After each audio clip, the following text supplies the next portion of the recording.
6 vamos a escudriñar unos minutos la palabra del Señor. Como saben, nunca me extiendo demasiado, o sea que pueden estar tranquilos, pero el tiempo que vayamos a estar, sí les pido que no lo distraiga nada ni nadie. Reverencia ante la palabra del Señor. Gloria a Dios. Segunda de Samuel capítulo 6 dice versículo 1. Bueno, voy a leer mejor solamente un versículo y luego ya poco a poco les voy comentando, vamos leyendo la historia ya cuando estén sentaditos. Vamos a leer el versículo 12. Dice la palabra del Señor: fue dado aviso al rey David diciendo: Jehová ha bendecido la casa de Obededom y todo lo que tiene a causa del arca de Dios. Entonces David fue y llevó con alegría el arca de Dios de casa de Obededom a la ciudad de David. Amén.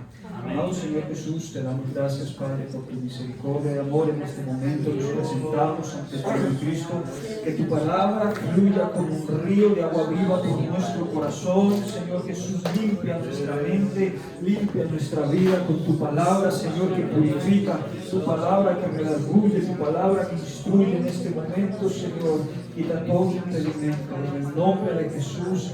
Amén. Amén. Pueden tomar asiento, tenga la bondad. Gloria al Señor.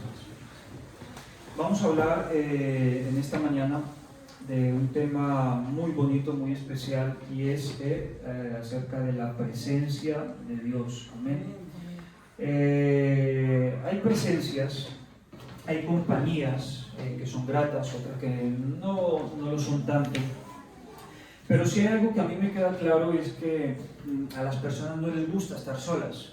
Todas las personas siempre buscan el contacto o vivir en sociedad. De hecho, incluso puedo llegar a decir que dependemos de las relaciones que tenemos los unos con los otros. O quizás alguien aquí se pueda ir a una montaña solo. Y yo creo que sería difícil que pueda sobrevivir sin ningún tipo de conocimiento, ¿no? Siempre nos ponemos malos y necesitamos de un médico. Tenemos hambre y necesitamos de alguien que haya cultivado una hortaliza o que tenga una ganadería, una granja, lo que sea. Necesitamos de las personas, necesitamos los unos de los otros. Estamos viviendo en un país en el que hay gente que sufre mucha depresión. Sufren depresión a causa de la soledad. Un país, como lo he dicho en muchas ocasiones, en el que todos estamos con nuestros trabajos, estamos con nuestras rutinas y quizás en muchas ocasiones llegamos a perder lo que es la sensibilidad. La sensibilidad por el dolor ajeno, perdemos la sensibilidad, perdemos el amor por el prójimo. Y la gente va de un lado para otro, inmersos en sus propios problemas. Vivimos en medio de una generación incluso egoísta, una generación que solamente piensa en el yo, en el individualismo. Y eso es lo que se enseña. Incluso he escuchado compañeros en mi empresa tratando este tema decir: pero ¿a ti qué más te da lo que le pueda pasar a una persona? ¿O a ti qué más te da si no es tu vida? Y eso es lo que las personas tienen ya en la mente. ¿Qué más da el otro? Lo que me importa es mi vida, mi bienestar, aunque sea por encima de las demás personas. No obstante, como les comentaba, el ser humano ha sido diseñado por Dios para relacionarnos los unos con los otros. Amén.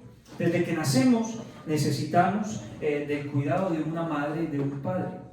A lo largo de nuestra vida necesitamos, hasta que lleguemos a los 18, 14, 15, o incluso tengo compañeros que con 33 no se han independizado de sus padres. Todavía siguen necesitando, ¿no?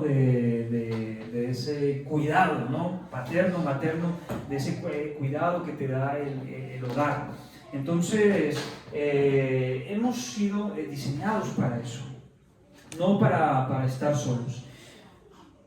Y en este momento quiero centrarme en lo que es la presencia de Dios.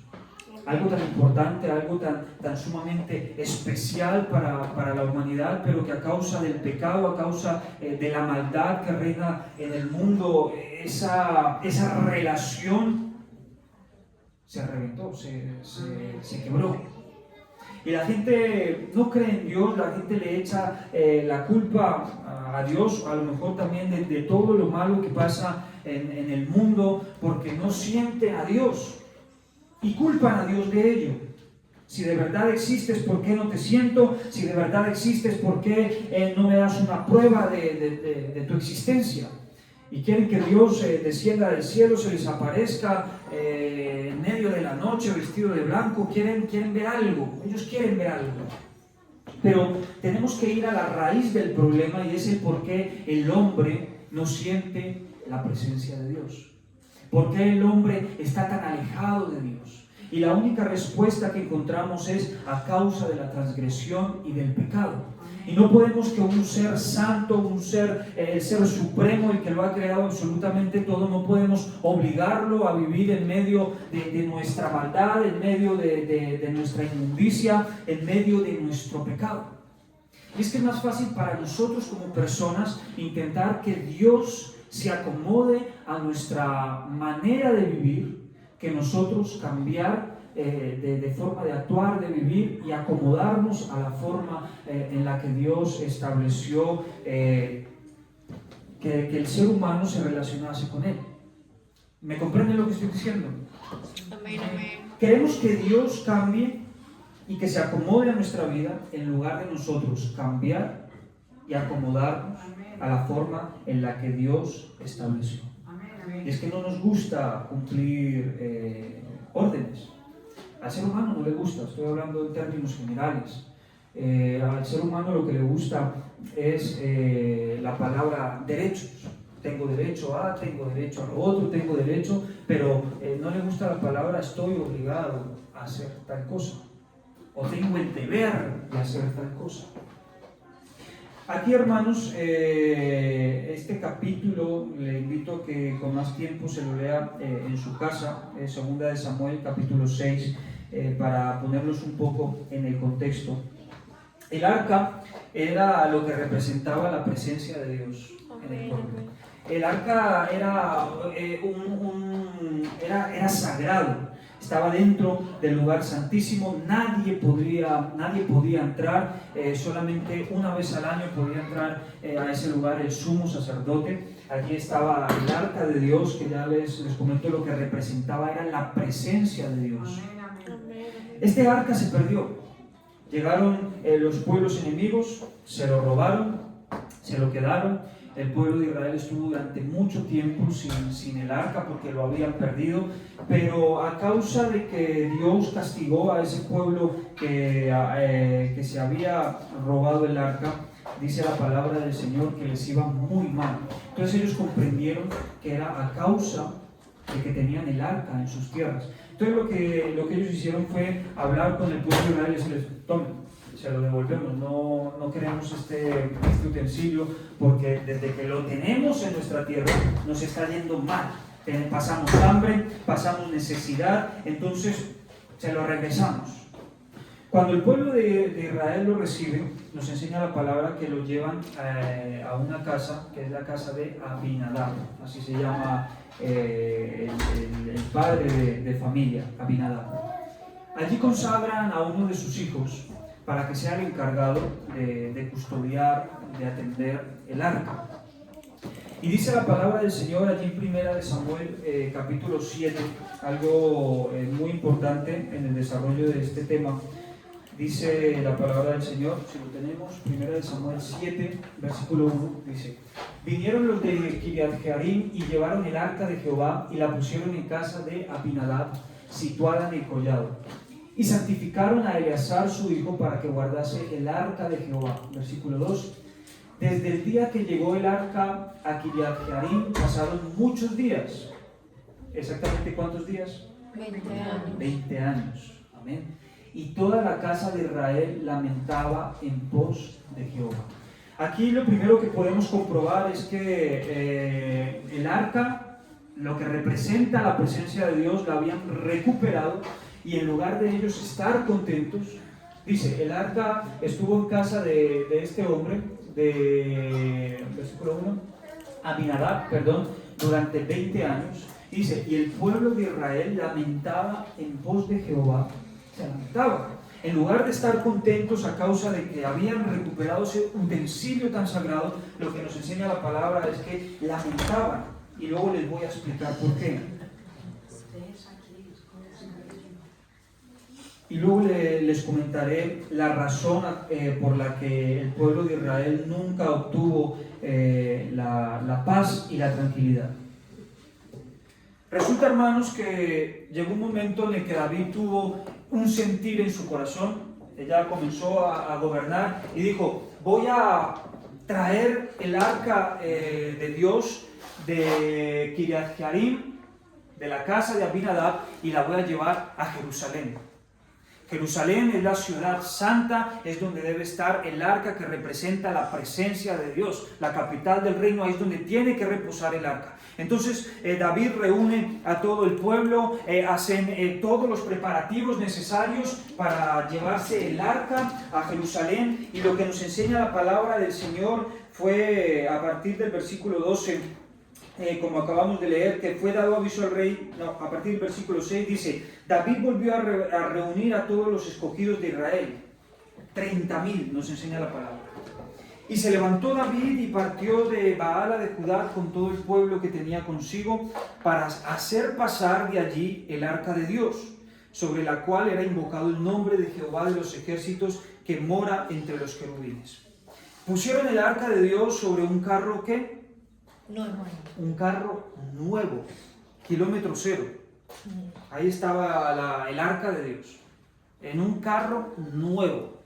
Puede que estuviese tirado por los mejores caballos, bueyes o lo que fuera. O sea, estaba todo preparado para transportar el arca de Dios.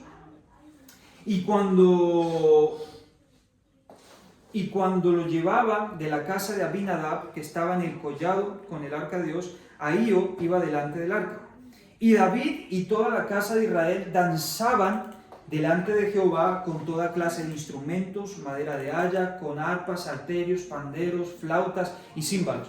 Imaginémonos la escena. El arca de Dios, lo que representaba, era lo más sagrado que tenía el pueblo de Israel, lo que representaba la presencia de Dios. Lo estaban llevando a la ciudad santa. David había reunido a 30.000 personas, lo había preparado todo, carros nuevos, tenía los mejores cantantes, los mejores instrumentistas, todo tipo de instrumentos, y estaban transportando el arca y todos estaban contentos. Aparentemente era una fiesta lo que se estaba viviendo en ese lugar. Pero a partir del versículo 6 dice, cuando llegaron a la era de Nacón, Usa, que era hijo de Abinadab, Usa se había criado con el arca. Su padre era Abinadab, su hermano era el que había sido consagrado para atender el arca. Él se había criado viendo el arca, estaba familiarizado con ella. Y dice la palabra del Señor, cuando llegaron a la era de Nacón, Usa extendió su mano al arca de Dios y la sostuvo, porque los bueyes tropezaban. ¿Había algo malo en esta acción? El arca se iba a caer, y él lo único que hizo fue, antes de que se caiga al suelo, la voy a sujetar, porque no se puede caer el arca de Dios. Esto es un camino de piedras, se puede romper. Entonces, humanamente, lo primero que hizo Usa fue correr y sujetarla. ¿Será que Dios lo recompensó por eso? No. ¿Qué fue lo que pasó? Vamos a ver el versículo 7. Y el furor de Jehová se encendió contra Usa, y lo hirió allí Dios por aquella temeridad, y cayó allí muerto junto al arca de Dios. Y David, primero dice la palabra de Dios, que se entristeció por haber herido Jehová a Usa, y fue llamado a aquel lugar Perez Usa hasta el día de hoy. Y temiendo, o sea, primero tuvo tristeza, luego nos enseña la palabra de Dios que tuvo temor, y dice, y temiendo David a Jehová aquel día dijo, ¿cómo ha de venir a mí el arca de Jehová? Versículo 10. De modo que David no quiso traer para sí el arca de Jehová a la ciudad de David y la hizo llevar a casa de Obed-edom geteo. Y estuvo el arca de Jehová en casa de Obed-edom geteo, ¿cuántos meses? 3 meses. ¿Y qué pasó? Bendijo Jehová a Obed-edom y a toda su casa. ¿Por qué, hermanos? Esto es lo que quiero que escudriñemos. ¿Por qué? ¿Por qué el arca estuvo 20 años en la casa de un hombre y no pasó absolutamente nada? 20 años, y lo que nos enseña la palabra es que el pueblo lamentaba, se lamentaba continuamente, no pasaba nada. Habían recuperado el arca, habían recuperado aquello que representaba la presencia de Dios, pero no había nada. En un momento dado quieren transportar el arca, y luego les voy a explicar el porqué del enfado de Dios. Y luego se lo llevan a casa de Obed, está 3 meses, y lo que hace es que hay bendición. Dice la palabra que bendijo su casa. 3 meses. Con uno estuvo 20 años, no pasó nada. Con uno estuvo 3 meses y hubo bendición. ¿Dónde está la respuesta a esta cuestión? ¿Alguien tiene la respuesta? ¿Alguien sabe por qué con uno hubo lamento y con el otro bendición? Creo que el uno era porque no tenían fe o no creían en Dios, o no tenían a Dios en su presencia espiritualmente. Y el otro tenía a Dios en su corazón, obediencia, le servía a Él, entonces Dios le dio la bendición, es lo que yo pienso. Vale. ¿Alguien más quiere participar? ¿Comentar? ¿O pasamos ya directamente a la respuesta? ¿O el por qué? Saben, hermanos, Kiriat Jearim es una región que está en Judá. Si ustedes les recuerdo que aquellas personas encargadas, y eso Dios allí en el libro de Levítico, Él dejó toda la ley, cómo se tenía que transportar el arca, cómo se tenían que vestir, quién eran los encargados de hacer cada cosa. Dios es un Dios de orden, Dios es santo, Él es perfecto, a Él le gustan las cosas que se hagan bien. Dios es un Dios de orden, eso lo tenemos que tener claro. Y Dios dijo, yo necesito una tribu, que es la tribu de Leví. Ellos no van a tener heredad, ellos no van a tener tierra, porque la heredad de ellos, ¿cuál va a ser? Ministrar la presencia del Señor. Ellos eran los encargados de transportar el arca. La tribu de Leví eran los encargados ellos eran los sacerdotes. No podía ser de la tribu de Judá, no podía ser de la tribu de Benjamín, no podía ser, tenían que ser levitas. Personas que Dios había elegido para que llevaran a cabo esa labor. Ahora, la pregunta es, Abinadab era un levita, Abinadab era un sacerdote, sus hijos eran sacerdotes. Eso no nos enseña la Biblia. Entonces trajeron el arca de Dios, eso está bien, lo recuperaron, pero en lugar de hacer las cosas como Dios quería, lo hicieron a su manera. Lo primero que hicieron es, vamos a coger el arca y se la vamos a entregar a Abinadab. ¿Quién les dijo eso?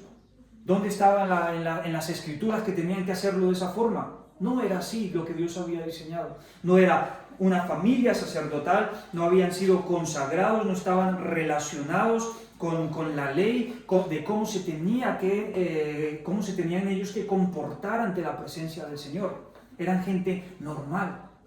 Y a ellos se les había dado la responsabilidad de custodiar el arca. ¿Qué pasó? Que estuvo con ellos 20 años y no pasó absolutamente nada. Todo lo contrario, nos enseña la palabra que la gente se lamentaba, no había presencia, seguía habiendo escasez, seguía habiendo opresión por parte de los enemigos. Es como si la presencia del Señor no estuviera en medio de ellos. Habían recuperado el arca, pero no veían la respuesta de Dios en sus vidas, no veían la respuesta del Señor Jesucristo en medio de las aflicciones, de las tribulaciones. Pero es que el arca estaba en el lugar equivocado. Luego, eso fue el primer error. Pasamos al segundo error. Acabamos de leer la historia. David en su corazón sintió el anhelo profundo de transportar el arca a la ciudad santa. No hay nada de malo en eso, hermanos. Todo lo contrario, es hermoso el sentir que tuvo David. La presencia de Dios, ese arca sagrada no puede estar tan alejada, no, tiene que estar en el lugar, la capital del reino, donde quiero construir un templo, un lugar donde esté la presencia del Señor con nosotros, donde podamos cuidarla, donde el ejército esté ahí preparado para defenderla. Necesito que la presencia del Señor esté cerca de mí. David vivía en Jerusalén y el deseo de él es: yo quiero que la presencia de Dios esté conmigo. Y contento, reúne al pueblo, reúne a las familias, a los cantores, a los músicos, y vamos a transportar el arca. Los mejores bueyes, carro nuevo, que nadie lo haya montado, a estrenar, como nos gusta a todos nosotros, ¿verdad? Todo kilómetro cero, coche, moto, nuevo, del último año. Y no había nada de malo en eso. Era perfecto. Pero ¿dónde fue que falló David? Y David lo que falló fue que había pasado por alto también las Escrituras. Y es que Dios no lo diseñó así.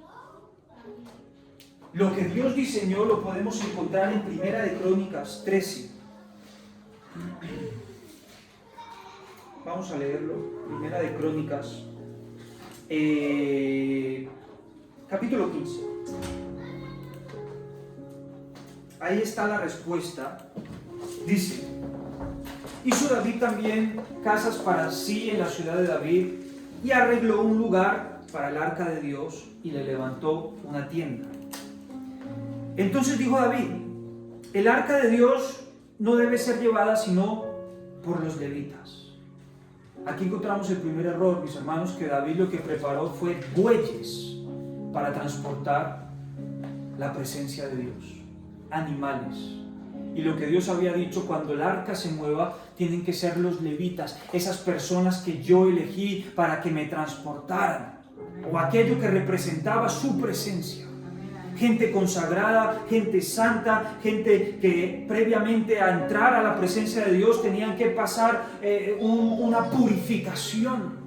Gente que era consciente de lo que representaba la presencia de Dios, gente que le daba el valor. Gente que desde pequeños habían sido encaminados, instruidos para guardar la presencia de Dios. Amén, amén. Dios no había diseñado que lo transportara o que el arca hubiese sido transportada por animales. Aunque hubiesen sido pura sangre, aunque hubiesen sido carros nuevos, eso no es lo que Dios había diseñado. Primer error. Y él se da cuenta, dice: el arca de Dios no debe ser llevada sino por levitas, porque a ellos ha elegido Jehová para que lleven el arca de Jehová y le sirvan perpetuamente. Y congregó David a todo Israel en Jerusalén para que pasasen el arca de Jehová a su lugar, el cual le había él preparado. Ahora, reunió también David ¿a quiénes? Los hijos de Aarón. A los hijos de Aarón Y a los levitas. Los hijos de Aarón, esto lo que representa son la línea sacerdotal sagrada que Dios había establecido. Amén. No los hijos de Abinadab.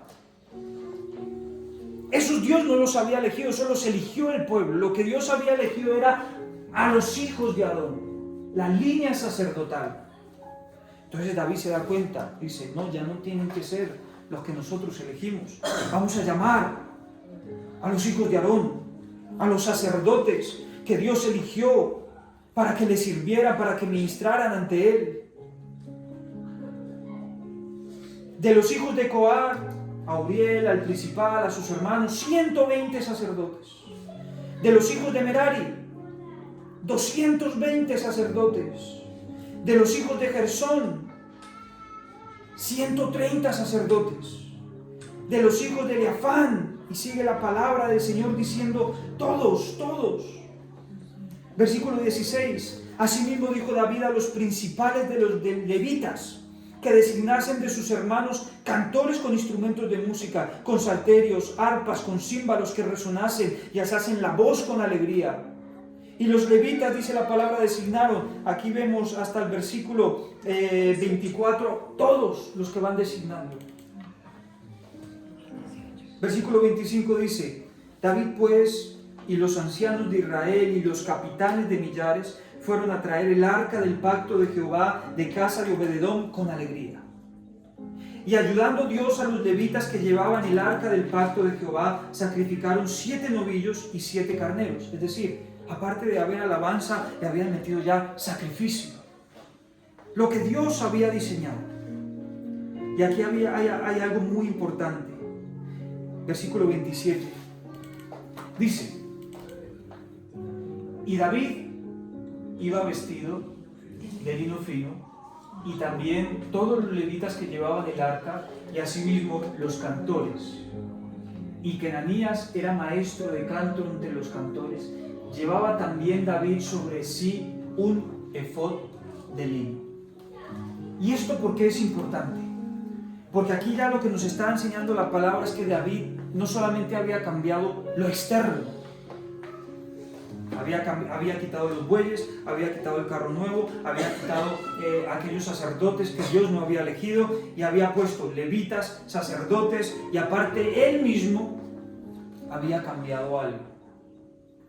¿Y saben lo que había cambiado? Su vestimenta. El vestido de lino fino y ese efod de lino lo llevaban los sacerdotes cuando entraban en la presencia del Señor, y lo que representa es humildad. Lo que representa es que nosotros no somos nada sin la presencia de Dios. Amén. Porque lo más importante es la presencia de Dios. Aleluya. Que no es nuestra capacidad, que no es nuestro ego, que no es nuestra forma de hablar, que no es la forma en la que nos expresamos, sino que lo que realmente impacta el corazón es la presencia de Dios. Eso es lo que realmente cambia, lo que realmente restaura. La presencia de Dios. Entonces David, en la primera historia que leímos, él iba con su corona, iba con su traje real, iba contento, iba danzando, pero como rey. Amén, gloria a Dios. Y la gente lo que veía era un rey. Veían un arca tirada por caballos, pero lo que sí veían era un rey majestuoso. Una corona, un cetro, una capa. El rey está transportando el arca, el rey. Pero en esta historia, ¿qué pasó con esas vestiduras? ¿Dónde quedaron las vestiduras reales?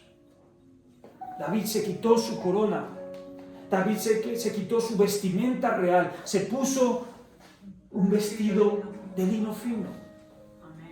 Humildad. Le dio la importancia. Ahora sí vamos a hacer las cosas como Dios lo quiere. Ahora sí vamos a hacer las cosas como Dios lo exige. No como yo quiero, no como yo mando, no como yo ordeno. No, ya no soy rey, soy un súbdito de Dios. Vamos a ver qué es lo que Él me está pidiendo a mí, qué es lo que yo tengo que hacer por Él. O cómo es que a Él le gusta que hagamos las cosas. Gloria a Dios. Y cuando nosotros hacemos eso, hay algo que a mí me impacta, y es que dice, y la presencia de Jehová ayudaba a los levitas. Aleluya.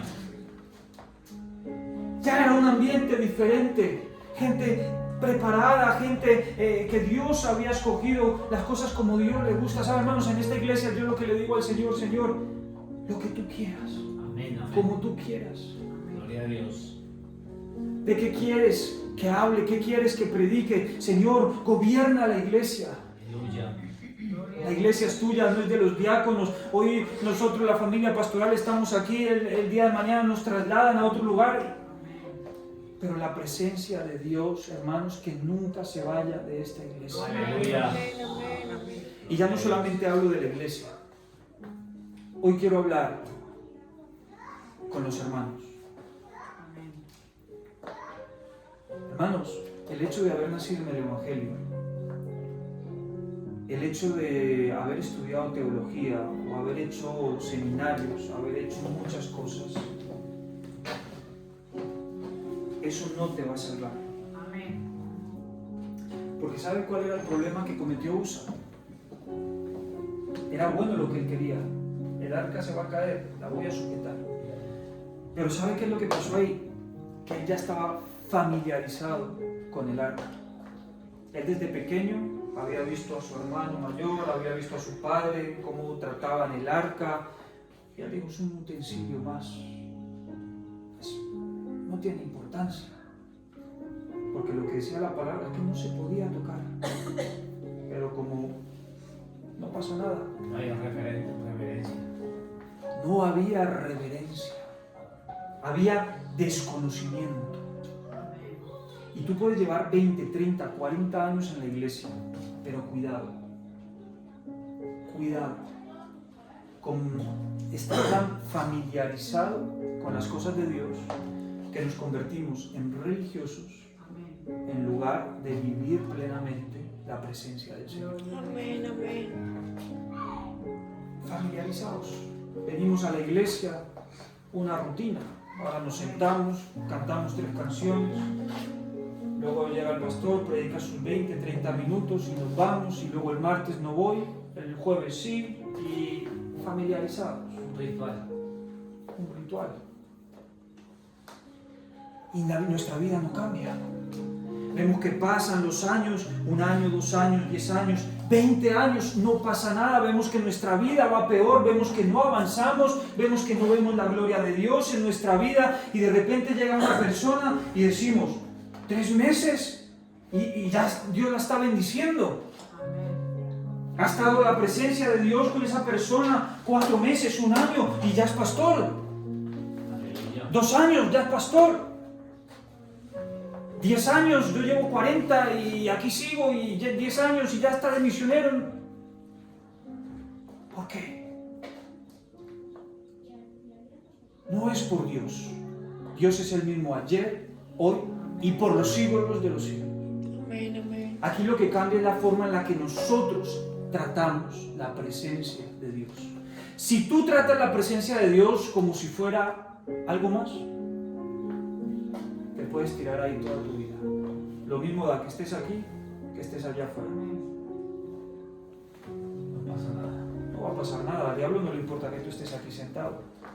Si tu vida, mientras estés aquí pasando el tiempo, lo mismo da que estés afuera. ¿Sabes que antes el diablo nos mataba? Nos mataba físicamente. Los cristianos eran perseguidos. Pero es que los cristianos tenían un fervor en su interior que se morían y era como darle un pasaje directo para la salvación. Se aplicaba en ese versículo de para mí el vivir es Cristo y el morir en Él es ganancia. Amén. Amén, amén. Entonces digo, en lugar de estar matando cristianos estoy llenando el cielo, ¿no? Y ahora lo que hace es matarnos espiritualmente.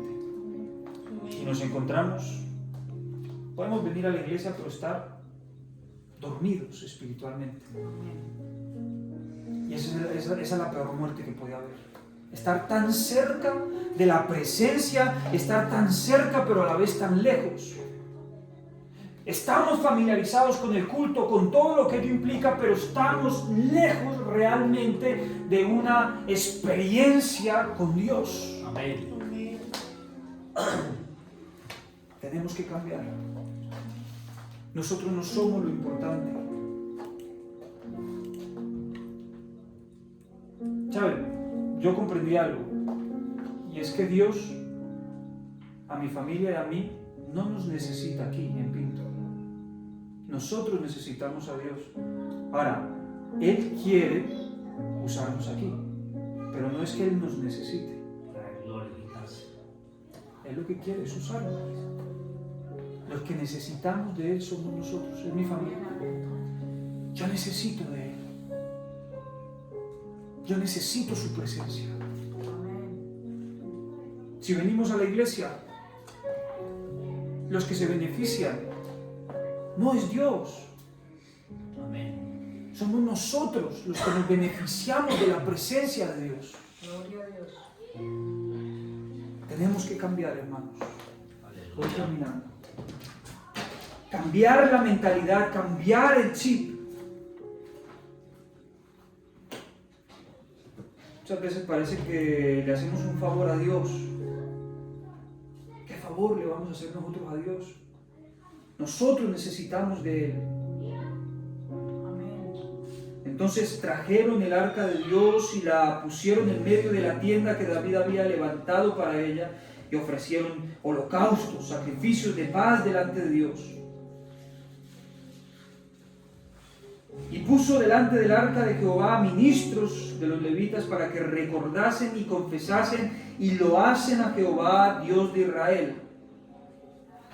Pero entonces en esta historia hay algo que nos lo dice allí en Primera de Samuel, lo que acabamos de leer, Primera de Samuel. Y es que Mical dice la palabra del Señor, que Mical, cuando vio a David, no, pero Primera de Samuel, Primera de Samuel, dice que cuando Mical vio Segunda de Samuel, donde lo leímos, Segunda de Samuel, perdón. Dice Segunda de Samuel 6, versículo 20, dice: volvió luego David para bendecir su casa, y saliendo Mical a recibir a David dijo: cuán honrado ha quedado hoy el rey de Israel, descubriéndose hoy delante de las criadas de sus siervos como se descubre sin decoro ¿qué lo llamó? Un cualquiera. Entonces David respondió a Mical: fue delante de Jehová quien me eligió en preferencia a tu padre y a tu casa para constituirme por príncipe sobre el pueblo de Jehová, sobre Israel. Por tanto, danzaré delante de Jehová, y aún me haré más vil que esta vez, y seré bajo a tus ojos, pero seré honrado delante de las criadas de quienes has hablado. Y dice la palabra: y Mical, hija de Saúl, nunca tuvo hijos hasta el día de su muerte. David iba contento, David iba danzando, se había despojado de todo. Yo me puedo imaginar a David, o sea, permítame imaginar un poco, con su criado, quitándose la corona, dándosela a su criado, y el criado como con la corona real. Está loco. No se asuste, no va a pasar nada. Aleluya. Ahí estaba David. ¿Te imaginas el criado cómo estaba? La corona real, aquí la tienes. O quizás diciéndole: ¿quieres ser rey por una hora? Toma, aquí está la corona. Chaqueta, toma. Dámoselo todo. Dame el vestido de lino. Humildad. Y él empieza a danzar delante de la presencia del Señor como uno más.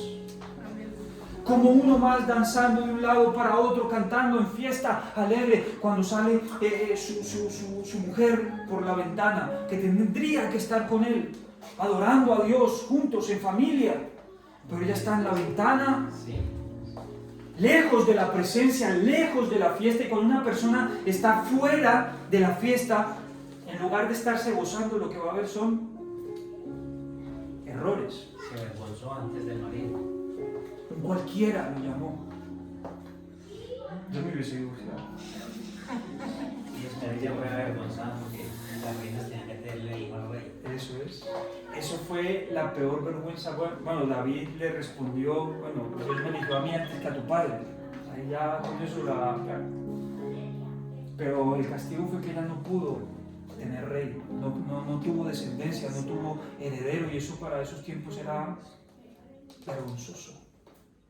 La esterilidad se veía de otra manera, estaba directamente relacionado como castigo de Dios. Pero la respuesta de David es: puede ser cualquiera, puede ser bajo a tus ojos, pero delante de Dios, delante de todo este pueblo que tú estás viendo, seré honrado. Y el mensaje en esta mañana es: si tú quieres que tu vida sea transformada plenamente, dale importancia a la presencia de Dios. Hermanos, esto que estamos haciendo aquí no es pasar el tiempo. Esto es importantísimo. La presencia de Dios no es un juego. Vemos lo que le pasó a este hombre por una buena intención. Y Dios no ha cambiado, Él sigue siendo celoso. Dice la palabra que Él nos anhela celosamente, profundamente. Amén. Gloria a Dios. Somos sus hijos. Amén, amén. Démosle importancia a la presencia de Dios. Que sea Él lo primero en nuestra vida, que Él sea el primero en todo. Pongámoslo por encima del trabajo, por encima. Mira, yo tengo mi prioridad, Dios. Y esto mis compañeros no lo podían entender hablando de esto. Me decían, entonces, ¿tú qué prefieres? ¿A tu Dios o a tu hijo? Yo decía, es que para mí no hay debate. Mi hijo me lo ha dado Dios. Jehová Dios, Jehová quitó, sea el nombre de Jehová bendito. Para mí Él es el primero. Dios, familia, así me lo enseñó mi pastor. Amén. Y Dios, lo primero. Porque yo puedo tener familia, pero si no tengo a Dios, no tengo nada. Mi mujer me es infiel, yo le soy infiel, mis hijos se pierden en las drogas, o mis hijos embarazan mujeres, o sea, un caos. Pero si yo tengo a Dios, yo lo tengo todo. Amén, amén. Sé que habrá momentos de escasez, momentos de dificultad, pero si tengo a Dios, ¿quién contra mí? Él es el que nos da la confianza, la fe que nosotros depositamos en Él. Porque es que, hermano, la gente cree que por el ser cristiano que nosotros ya flotamos sobre las nubes y no tenemos problemas. No, todo lo contrario, porque seríamos malcriados y solamente buscaríamos a Dios por el favor. Amén, amén. La confianza que yo tengo en Dios es que independientemente de que yo esté en lo más alto económicamente o en lo más profundo, yo sé que mi vida depende de Él. Amén, amén. Que mi confianza está en Él. Y hermanos, eso es una fe que Dios le da a uno. Que uno dice, en estos días murió el padre de mi prima. Y ella le decía a mi mujer, yo cuando me arrodillo a orar, yo empiezo a llorar, pero es que es como un llanto diferente. Siento una paz, una tranquilidad, y hermanos, y es la sensación de que en cualquier circunstancia Dios tiene el control. Amén, amén. Pero tenemos que darle el valor a la presencia de Dios. No podemos venir a exigirle a Dios cuando no le estamos dando el primer lugar, cuando su presencia está siendo tirada por bueyes. Y esos bueyes representan cosas carnales, cosas en nuestro corazón, en nuestro interior, y queremos que la presencia de Dios se acomode a esos animales que tenemos dentro. Amén, amén. Entiéndanme cómo les estoy hablando espiritualmente. Amén. Y a lo mejor tenemos una carreta nueva. Y decirle, Señor, te he preparado una carreta nueva. ¿Quién te dijo que hicieras eso? Lo que Dios necesita es que te conviertas en un levita. Los levitas adoraban, los levitas cantaban, los levitas ministraban en la presencia del Señor, conducían al pueblo a la presencia de Dios. Eran gente santa, consagrada para Dios. Dios lo que necesita es que te conviertas en un levita, que no vengas a la iglesia, cantes 4 palmas y te vayas a tu casa. No, derrámate ante la presencia de Dios. Sacerdotes, gente consagrada para Dios, gente que era alejada del pecado, gente que diga, no quiero el pecado en mi vida, no quiero lo que el mundo me ofrece, quiero consagrarme para mi Dios. Sacerdotes y levitas. Dios, Él no quiere reyes, Él no quiere reinas, Él quiere humildad. Amén, amén. Porque a un corazón contrito y humillado no despreciarás tú, oh Dios. Hay alguien que se quiera quebrantar en esta mañana.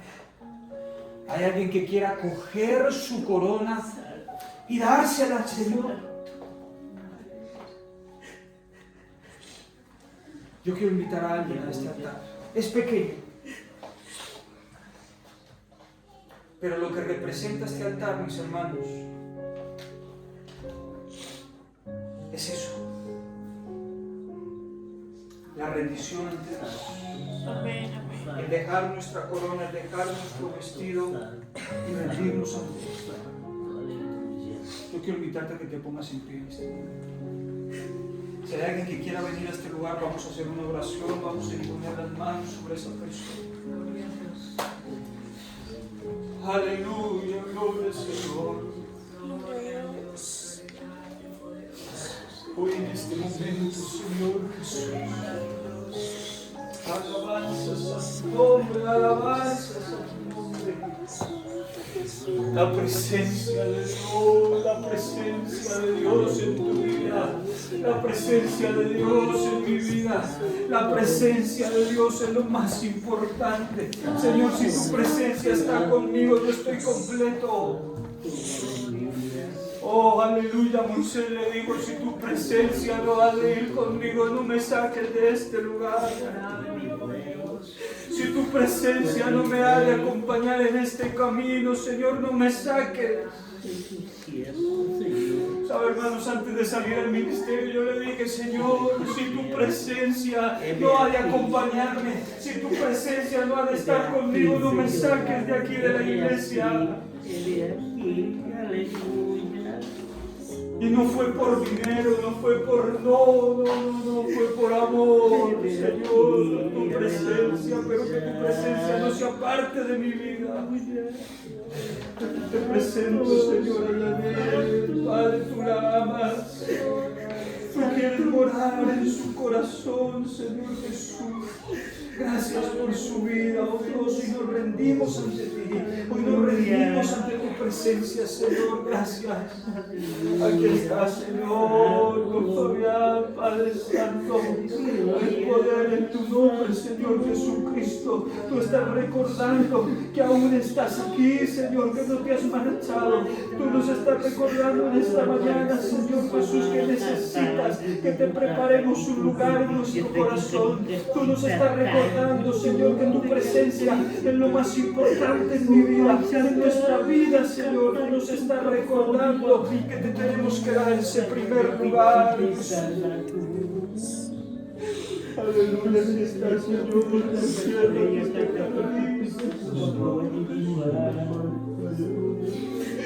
oh, aleluya, su presencia,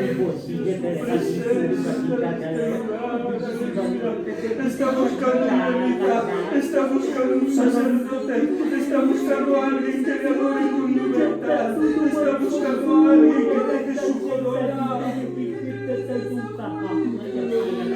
está buscando a alguien que le abra el corazón.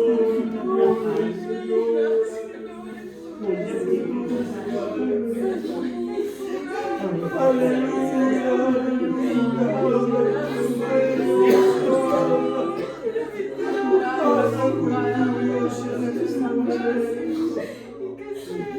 oh, mi hermano, David alzaba en su presencia. David alzaba en su presencia, la gente lo veía, lo menospreciaba, pero somos mansos ante la presencia del Señor.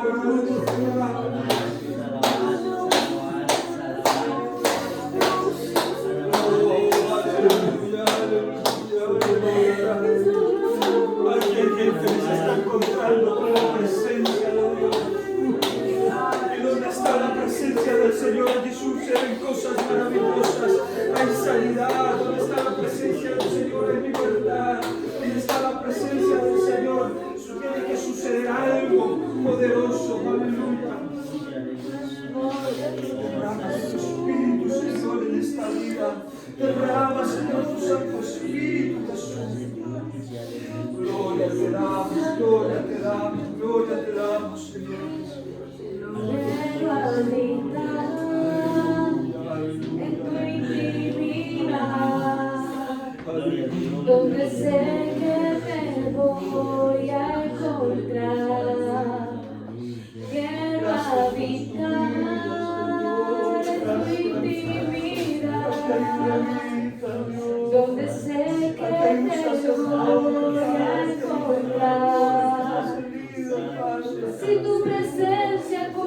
no va. Yo no voy a ningún lugar, no quiero llegar, no voy a llegar.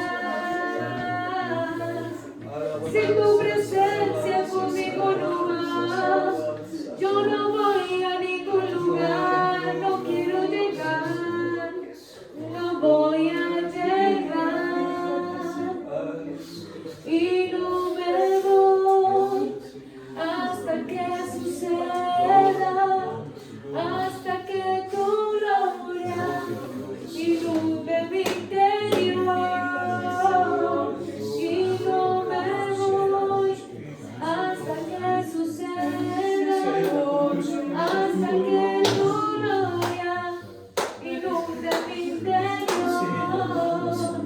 Si tu presencia conmigo no va, yo no voy a ningún lugar, no quiero llegar, no voy a llegar. Si tu presencia conmigo no va, yo no voy a ningún lugar, no quiero llegar, no voy a llegar. Si tu presencia conmigo no va, yo no voy a ningún lugar, no quiero llegar, no voy a llegar. Si tu presencia conmigo no va, yo no voy a ningún lugar, no quiero llegar, no voy a llegar. Amén. Gloria al Señor. ¿Por qué no das un aplauso al Señor?